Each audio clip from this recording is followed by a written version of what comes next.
परेशान बैठे थे, मैंने कहा चलो। अस्सलामु अलैकुम वरहमतुल्लाहि वबरकातुहू। चाचा मियाँ। वालेकुम अस्सलाम बेटा। ये गठली मठली लेकर कहाँ जा रहे हो? हमारे करीब इतवार बाजार लगता है, सोचा कुछ जरूरत की चीजें ले आऊं। इस उम्र में आप पैदल जा रहे हो, कोई लड़का नहीं जिससे आप सौदा मंगवा ले? अरे बेटा दिन दिन के हाल न पूछो, बेटा बेटा पोता पोती सब है, लेकिन कहना तक नहीं मानते।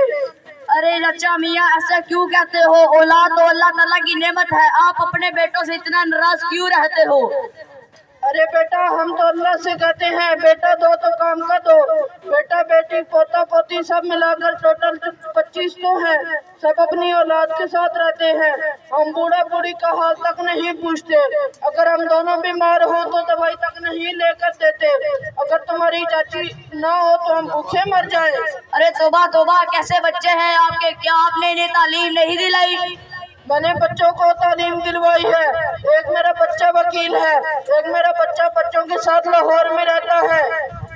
अच्छा अफसोस की बात है चाचा मियाँ, ये तो बता दीजिए कि आपने किसी को दीनी तालीम नहीं दिलाई। मैं यही सोचता रहा, अगर मौलवी बना लेता तो मस्जिद से 2-3 हजार कमाते, खुद खाते ही अपने बीवी बच्चों को खिलाते। अस्तगफिरुल्लाह, ये आपकी बहुत बुरी सोच है कि अंग्रेजी पढ़ेगा ही तो खाएगा, अगर मौलवी बनेगा तो भूखा मर जाएगा। देखिए एक मौलाना साहब आ रहे हैं, जरा उनसे मालूम करते हैं। अस्सलामु अलैकुम मौलाना साहब। वालेकुम अस्सलाम वरहमतुल्लाहि वबरकातुहू। मौलाना साहब हम आपके मदरसे में हिफ्ज़ा करते हैं, लेकिन चाचा मियाँ ये कह रहे हैं मौलाना साहब सिर्फ 2-3 हजार पर नौकरी करते हैं, ये क्या खाएंगे और अपनी बीवी बच्चों को क्या खिलाएंगे? मौलाना साहब जरा आप इन्हें समझा दीजिए। देखिए चाचा मियाँ, आपकी नहीं अक्सर लोगों की ये सोच है कि मौलवी हाफिज कोई कमा खा नहीं पाते, और आपकी ये सोच है कि मेरा बेटा डॉक्टर बनेगा, इंजीनियर बनेगा, वकील बनेगा तो फिर ही कोई कमा खा पाएगा। ये तो आपकी बहुत बुरी सोच है। रिज़्क़ देने वाली जात अल्लाह रब्बुल इज़्ज़त की जात है, जो मछली को पानी में भी रिज़्क़ पहुंचाती है। अल्लाह रब्बुल इज़्ज़त पत्थर को कीड़े को पत्थर के अंदर भी रिज़्क़ पहुंचाने वाली जात अल्लाह रब्बुल इज़्ज़त की जात है। आपकी ये सोच बहुत बुरी सोच है। ला हौला वला कुव्वता इल्ला बिल्लाह। कुछ समझ में आई चाचा मियाँ? अब कुछ समझ में आया है, लेकिन मेरा बेटा बेटी पोता पोती कहना तक नहीं मानते, तो हम क्या करें? देखिए चाचा मियाँ, आपने अपनी बेटा बेटी पोता पोती को दीन की तरबियत से आगाह किया होता, उनको दीनी माहौल में बैठाया होता, तो ऐसा हरगिज नहीं होता कि आपकी वो खिदमत ना करते, आपकी वो दुआई का ख्याल ना रखते। अगर आपने अपने बच्चों को दीनी तरबियत दी होती, उनको दीन वालों के पास बैठाया होता, तो ऐसा हरगिज नहीं होता। औलाद अपने वालिदैन की आंखों की ठंडक होती है, ये हमें कुरान वालों से जुड़ने से, मोहब्बत पैदा करने से पता चलता है। और माँ बाप औलाद की आंखों की ठंडक होती है। माँ के पाँव के नीचे जन्नत है और बाप जन्नत का दरवाजा है। ये हमें कौन बताएगा? ये हमें दीन बताएगा। ये हमें कौन बताएगा? ये हमें दीन वाला बताएगा। ये हमें कौन बताएगा? जिनके पास हम अपने बेटा बेटी पोता पोती और नवासों को भेजेंगे, कुरान की तरबियत देंगे। देखिए चाचा मियाँ, आपके मुझे उम्मीद है कि बात समझ में आ गई होगी। अब कुछ बात समझ में आ गई है। आगे चलो।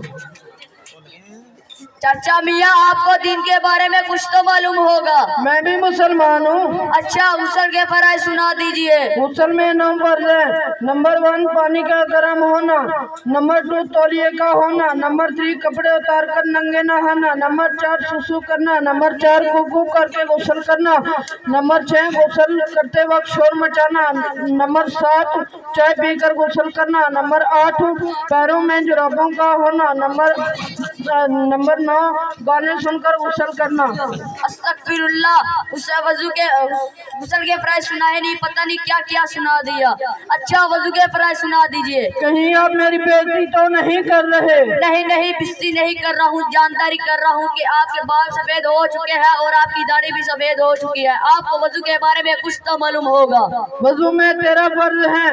नंबर 1 हाफिज होना या कम कुरान पढ़ लेना, नंबर 2 दाढ़ी का होना, नंबर 3 सबसे पहले मुंह धोना, नंबर 4 पाँव धोना, नंबर 5 कुल्ली करना। बस बस, ला हौला वला कुव्वता इल्ला बिल्लाह। वजू के फर्ज सुना है नहीं, पता नहीं क्या क्या सुना दिया। कहाँ से सिखाया आपने? अपने मदरसे में से सीखा, हमारी उम्र के होते तो पता चलता। अच्छा, मौलाना साहब के साथ 2 बच्चे आए हैं, जरा उनसे मालूम करो। वजू के फर्ज सुना हुआ बेटा। वजू के फराइज 4 हैं।